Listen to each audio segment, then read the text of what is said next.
What's up, my fellow comic book readers? Guys, I got 5 Marvel comics, so I got to be quick about each one. But I will do a longer review on my YouTube. This is my first time kind of telling you about my YouTube, but B Solo Books on YouTube. I'll talk a little bit longer about them. All right. Let's start out with Red Hulk. Red Hulk, I thought, was an in-between issue. It was Deadlok catching up with Machine Man, and then Red Hulk is captive. And at the end, they introduced a new character. And me being new to comics, I don't recognize the new character. I don't want to say his name, so I don't want to ruin it for you. But it looks like it's going to be a great fight between Red Wolf and Stryker. Alright, Ultimate Spider-Man Incursion. I thought this was a great issue. Miles comes across Black Panther, and he gets so close to getting his sister, and then something happens.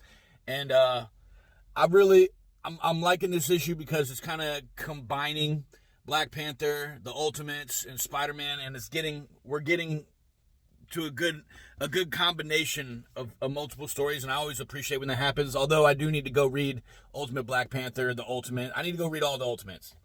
Doctor Strange of Asgard, issue 5. I think the story's over.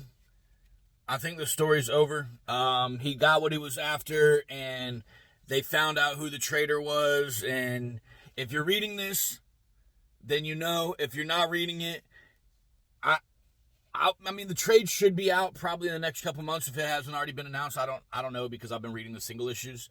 I would probably pick up the trade because I think it's pretty good, and it leads off into Doctor Strange Legacy number 450, and then kind of ties into Immortal Thor 25, which was the end because Mortal Thor starts soon.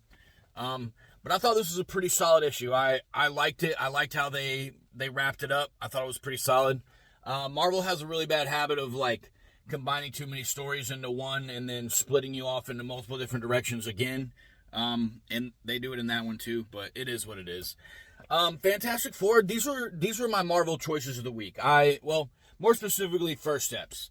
I really liked how it felt like I was reading like a magazine or a biography or something of the Fantastic Four. How this was written was fantastic, and if you like Fantastic Four, I think you'll like that.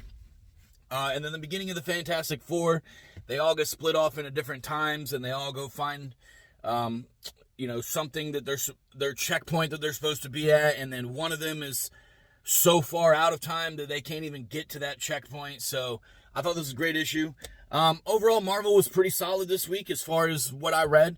And I would recommend all 5 of those comics if you're a Marvel fan. If not, maybe you don't have to. But whatever you're doing today, pick up something and read it, baby.